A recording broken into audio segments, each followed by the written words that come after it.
سلام، من رضوان عربزاده هستم، روانشناس بالینی و شما دارید به پادکست روانشناسی علمی فصل اول اپیزود دوم دوپامین، هورمون شگفت‌انگیز گوش میدین. امیدوارم که از این اپیزود لذت ببرید. توی هر اپیزود ما میایم یک کتابی رو بررسی میکنیم یا مقالات متعددی رو بررسی میکنیم که فعلا توی فصل اول حول محور نوروساینس داریم میچرخیم. بریم ببینیم که توی جهان شگفت‌انگیز مغز داره چه اتفاقایی میفته.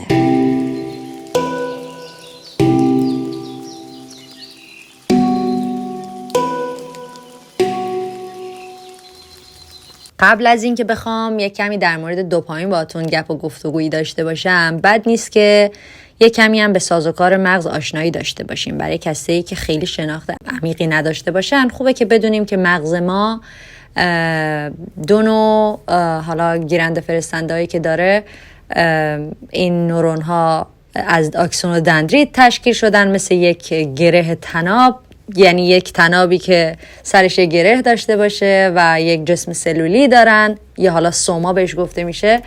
اینا یک سری موادی اگه درشون ترشح بشه که بخوان پیام رو انتقال بدن، من به زبان ساده بخوام توضیحش بدم، و از این سیناپس ها که این فاصله های کوچیکن بگذرن تا به نورون بعدی برسن، اینا رو بهش میگن مواد شیمیایی که بهشون میگن نوروترانسمیتر.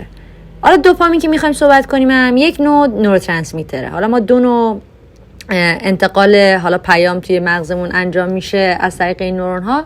یک مدلش به صورت الکتریکی، یک مدلش به صورت شیمیایی، که عمدتاً این شیمیایی ها هم این نوروترانسمیترها هستن که در مغز ما باعث رفتارمون، احساساتمون و خیلی از کارهایی که میکنیم میشن. و حالا میتونیم امروز بیشتر در موردشون متوجه بشیم و ببینیم که اصلا چی شد اینجوری شد و چه بلایی در سرمون میاد، در واقع داریم چی کار میکنیم با خودمون. پس حالا که فهمیدیم در واقع دوپامین یک نوروترانسمیتره که داره ترشح میشه توی مغز ما و باعث یک سری واکنش ها و فعالیت های ما میشه، خوبه که بدونیم اصلا این دوپامین چی هستش و دقیقاً چه چیزی رو داره در ما ایجاد میکنه. فکر میکنم یه مدتی هم خیلی ترند شده بود، در موردش خیلی صحبت میکردن، در مورد دوپامین، در مورد سروتونین، ولی بهتره بگیم که خیلی همون چیزی که همه میگفتن نیست. عمدتاً مردم میگفتن که دوپامین هورمون لذت، اما بعد که اومدیم یه سری مطالعات رو انجام دادیم دیدیم نه، این اصلا هورمون لذت نیست، هورمون پیشبینی لذت در واقع. وقتی که شما داریم یا آزمایش‌ها رو میخونیم، دوپامین توی سال 1957 توسط کاتلین مونتاگر از محققای برجسته بیمارستان رانولد توی نزدیکی لندن کشف شدش. اولاش فکر میکردن خب این یه پیش نیازی واسه ترشح تولید اپینفرینه، اما بعد دیدن که خب نه دیگه، اینجوری هم نیست. و درصد سلول های مغز که اینو ترشح میکنن میشه 1 در 2 میلیون، یعنی به ازای هر 2 میلیون سلول یکیش دوپامین رو ترشح میکنن. طی تحقیقاتی که اومدن انجام دادن دیدن که داوطلبایی که بهشون مواد مخدر میدادن و حالا هورمون ها رو میومدن اندازه گیری میکردن، میدن باز هی میخوان بیشتر و بیشتر بشه. هورمون لذت خودش این حالت اعتیادگونه رو ایجاد میکنه و میگه بیشتر بیشتر بیشتر بده باز این حس لذت رو ایجاد بشه. چرا؟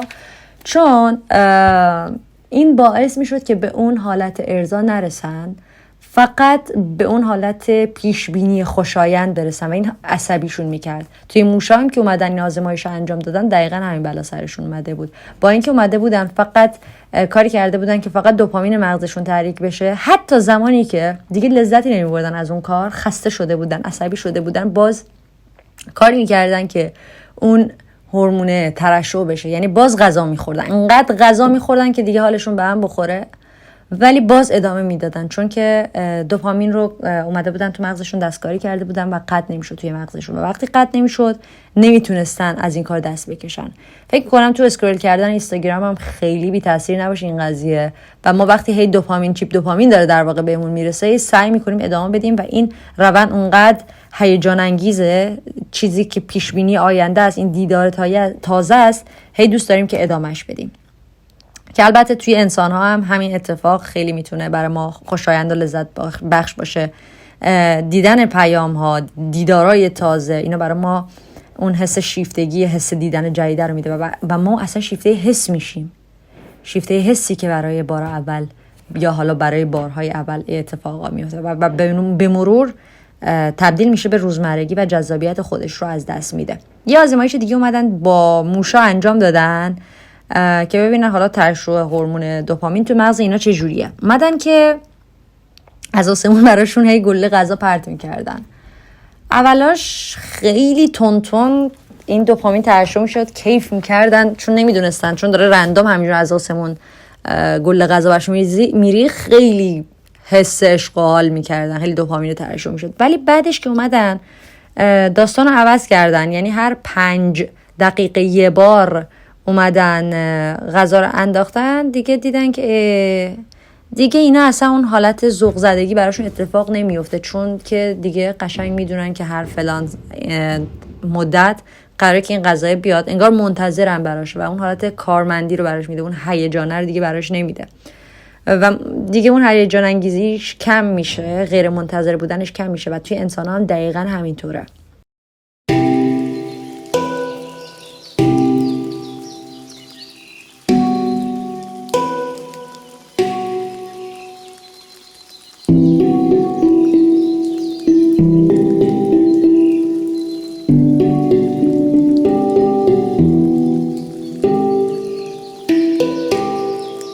احتمالاً آزمایش جعبه اسکینر رو شنیده باشید. جعبه اسکینر یه جعبه جالبی بود که داستانش خیلی توی کتاب روانشناسی نوشته شده و هنوز دارن ازش الگو برداری میکنن. مثلا حتی این ماشین سکه‌ای ها هست که توی شرط بندی‌های توی حالا هر کازینویی، توی هر فروشگاهی ممکنه باشه این ماشین سکه‌ای ها سکه میندازی بعد ببینی کی برنده میشی، انقدر میندازی تا شرطی برنده بشی، آخر یکیشو یا حالا ممکنه هر یکی برنده بشی، هر 3 تا برنده بشی، یا اصلا شانسیه دیگه، رندومه و این احساس رو ایجاد میکنه، این دوپامین رو ایجاد میکنه که تو باز هی دوست داری که تکرارش بکنی. آزمایش جعبه اسکینر چی بود؟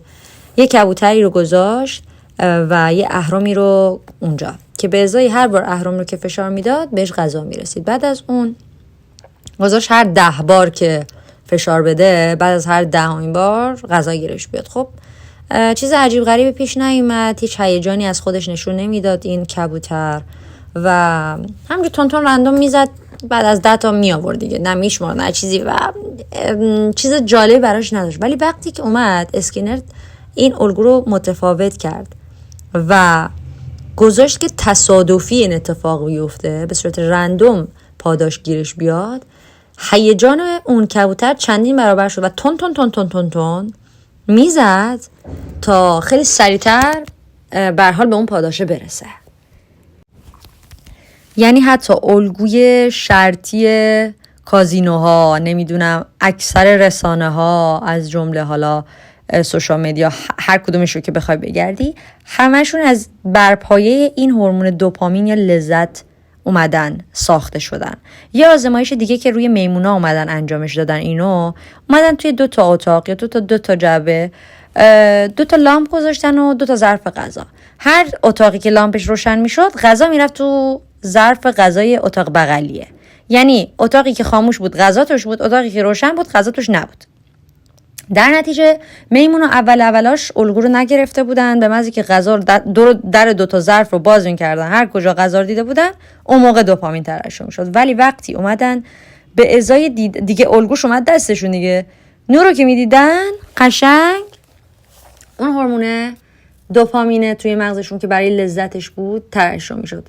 احتمالاً این آزمایش شده شرطی شدن کلاسیک پاول فهم شما رو بندازه، اینکه توش وقتی که یک محرک غیر شرطی رو تبدیل میکردن به یه محرک شرطی، یعنی با صدای شنیدن زنگ کاری میکردن که اون سگ بزاقش ترشح بشه و آماده بشه که اون لذت رو دریافت بکنه، که باز برمیگرده به همین دوپامین. در نتیجه توی برگردیم به ما آزمایش میمونا، اینجوری شد که به جای لحظه دیدن غذا به زمان روشن شدن لامپ ترشح دوپامینشون تغییر میکرد، چون حالا فهمیده بودن که خب پس روشن شدن به این معنیه که غذا نزدیکه، پس شاخص لذت نزدیک و قابل پیش بینیه. پس حالا مشخص شد که دوپامین فقط برای لذت نیستش، یعنی اسمشو نمیتونیم بذاریم فقط دوپامین لذت، بلکه یک واکنش یا یک پیشامد شگفتی و پیشبینیه. وقتی در مورد آینده داریم فکر میکنیم، وقتی داریم به پیشبینی فکر میکنیم، در واقع داره دوپامین در ما ترشح میشه.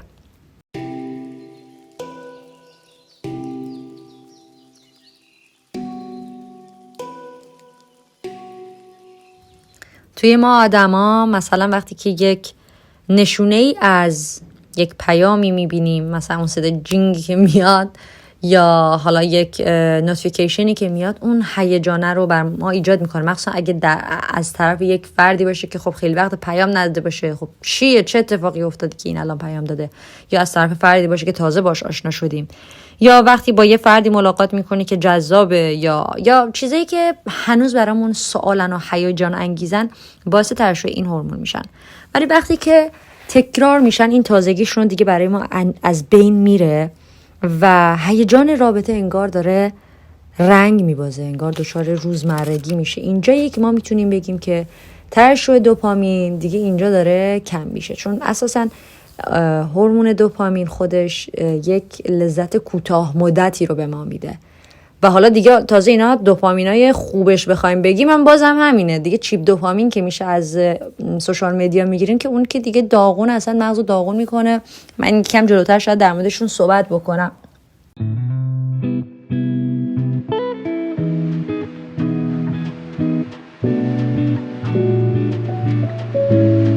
دانشمندا تحریک ناشی از پدیده‌های نو توی مغز رو خطای پیشبینی پاداش نامگذاری کردن. یعنی گفتن که خب ما وقتی چیز جدید میبینیم میگه آها فرصت تازه، پیشبینی میکنیم الگوهای خوب، چیزای جدید، و این باعث این تحریک و ترشح دوپامین در مغز ما میشه. یعنی همیشه ما در حال پیشبینی آینده هستیم و این موجب میشه که دوپامین بیشتری در مغز ما ترشح بشه وقتی که یک چیزی رو ما داریم مثبت پیش بینی میکنیم.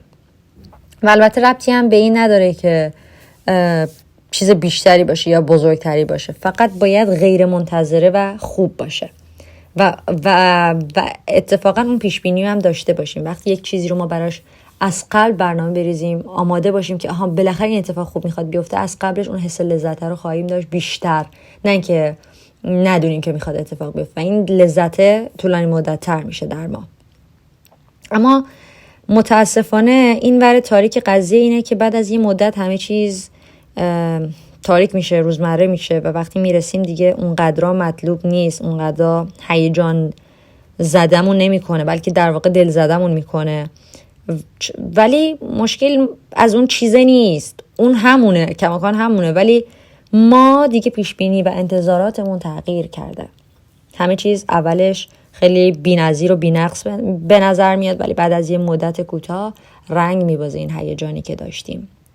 و از دید دوپامین اصلا داشتن مهم نیست تو چی داری، مهم اینه که به دست بیاری. فقط میخواد که به دست بیاره، مثل یک جنگجویی که اصلا موندن و زمان حال اصلا براش معنی نداره، فقط تو فکر اینه که بره جلو و از بین ببره یا حالا به دست بیاره اون پیروزی رو و هیچ مهم نیست که قبلا پیروزی چی داشته. و اصلا زیادی از حدش هم برای مغز خوب نیست. به هر حال ما به حدی از سروتونین و اندورفین و اینا بیشتر نیاز داریم برای اینکه آرامش داشته باشیم. ببینید داستان دوپامین یکم عجیب غریبه. یعنی اگه شما مثلا زیر پل زندگی بکنی، آواره باشی، باز آرزوی خونه داری. اگه توی قصر فلانی زندگی بکنی، باز یه آرزوی قصر بهتر روی کره ماه رو داره برات میاره. یعنی استانداردی واسه خوب بودن اصلا دوپامین تعریف نمیکنه. همیشه میگه یه چیزی هست که بهتره، من اون رو میخوام و در هوس و آرزوی اون سعی میکنه که باشه همیشه و شما رو در اون هوس نگه داره. دنبال رسیدن به هیچ خط پایانی نیست. شعار دوپامین بیشتر هست، مثل اسکرول کردن این اینستاگرام که ما حالا دوست داریم بیشتر اسکرول کنیم. اینقدر بریم اونقدر بزنیم جلو که هیچ پایانی هم نداره، هیچ معنی هم نداشته باشه، مهم نیست. دوپامین میگه فقط باشه بیشتر. حتی آزمایش دیگه که روی موشا انجام داده بودن و کاری کرده بودن که مثلا هورمون سروتونینشون قطع بشه، فقط دوپامین داشته باشن، این بنده خدا اصلا نمیتونستن از گشنگی، از غذا خوردن دست بکشن. دلیلش بود؟ دلیلش این بود که لذت می‌آوردن؟ نه، اصلا لذت نمی‌آوردن، ولی دست خودشون نبود. مغزشون وادارشون می‌کرد که باز و باز و باز این کار رو انجام بده، تکرار بکنن. یا حتی همین آزمایش رو روی آدما اومده بودن انجام داده بودن و با یک دکمه که می‌زدن دوپامین توی مغزشون در واقع بیشتر ترشح میشد.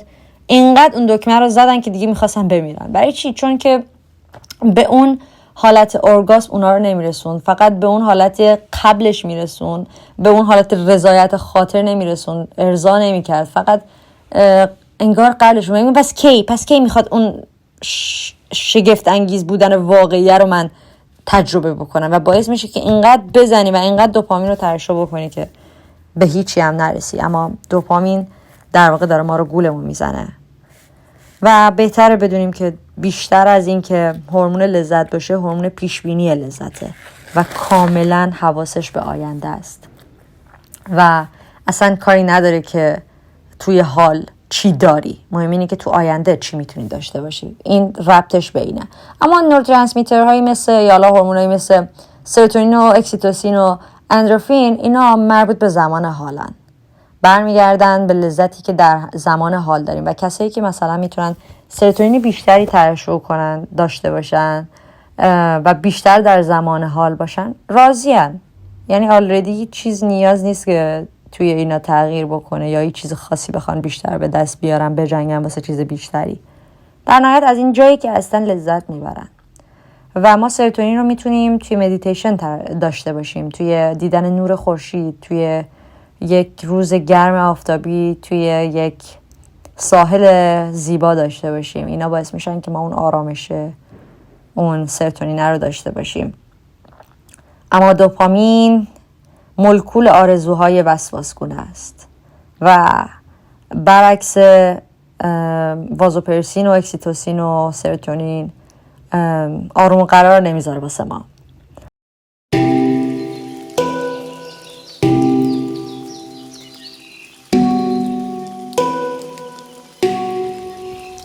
همچنین خوبه بدونیم که دوپامین باعث میشه که سن شروع رابطه جنسی بیاد پایین وقتی که بیش از اندازه ترشح بشه و همین باعث میشه که هی شریکای جنسی بیشتری رو بخواد بگیره. برعکسش اگه ما بیایم توی مردا وازوپرسین بیشتری ترشح کنیم و یا توی زنها بیایم هورمون اکسیتوسین بیشتری ترشح کنیم، دقیقاً برعکس دوپامین درشون اتفاق میفته. یعنی اگر ما بیایم اکسیتوسین بیشتری رو به خانم‌ها ترشح بکنیم، یعنی توی موشا که این آزمایش رو انجام دادن، به آنی عاشق همون آدمی میشه که کنارش هست و یا حالا توی آزمایش موشا نشون داد که همون اولین نری که میبینه رو دیگه عاشقش میشه و به کسی دیگه بی غیر از اون نگاه نمیکنه و به موشی که ما حتی مثلا خیلی فعال جنسی هم بوده اومدن وازوپرسین رو ترشح کردن، باز دیدن که الگوی مرد نمونه رو داره بازی میکنه و به غیر از اون هیچ جفت دیگری رو اختیار نمیکنه و خیلی در واقع مرد نمونه‌ای میشه دیگه، کاملا حواسش به زن و زندگی خودش هستش. این به خاطر ترشح وازوپرسین بیشتر توی مغزش بود که دقیقاً برعکسش وقتی که دوپامین بیشتری توی مغز باشه، خب باعث میشه که شریکای جنسی بیشتری رو بخوای بگیری و همینطور باعث میشه که اصلاً تعهد بیاد پایین‌تر. فکر کنم یاد حبیب لیسانس ها افتاده باشین با این اپیزود، چون حبیب لیسانس ها همینجوری میگفت بعدی حالا هر کی هم میدید سریع عاشقش میشد و سریع میرفت خودش رو تو لباس دومایی تصور میکرد، اونو تو لباس عروس. یاد این افتادم، داشتم اینا رو میخوندم. و دوپامین کلن یه جورایی رخام رک باشم باهاتون، داره ما رو سر کار میذاره. همیشه زن و مرد خوشگل بعدی وجود داره، همیشه چیز لذت بخش بیشتری وجود داره. بالاخره یه روزی باید به خودت بیای و بفهمی که واقعا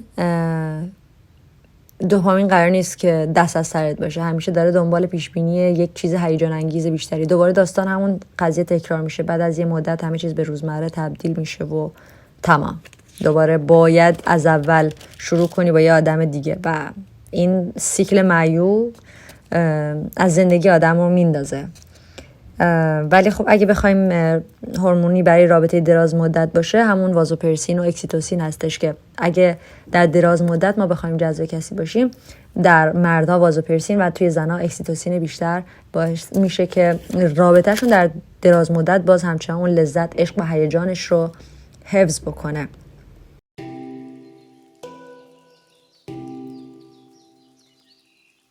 دوپامین فقط یه آغازگره و هرگز ما رو به نقطه پایان یا رضایت نمیرسونه. فقط میگه بیشتر، در حالی که سروتونین کاملا عکس این قضیه رو داره. امیدوارم که زیاده گویی نکرده باشم تو این اپیزود، ولی چیزای جالبی یاد گرفتیم. من برام اون قسمتش که در مورد وازوپرسین و هورمون اکسیتوسین تو زن‌ها و مردم، مثلا موشا بود، خیلی جالب و خنده‌دار بود. ولی حقیقتش اینه که کلا دنیای شگفت انگیز مغز و هرچی بیشتر در موردش میدونی و میخونی، انگار هنوز جا داره که مطالعه بکنی، هنوز هست که ازش هیچی نمیدونی و ما تازه توی مسیر داریم راه میریم با هم دیگه و نمیدونم این فصل که در مورد این علم هستش تا کی قراره ادامه دار بشه، تا چند اپیزود، اما فکر میکنم که جالب خواهد بود و سعی میکنم هر اپیزود دقیق‌تر، علمی‌تر، بهتر و دست پرتر بیام پیشتون. تا اپیزود بعدی، فعلا خدا یار نگهدارتون. مواظب خودتون باشید.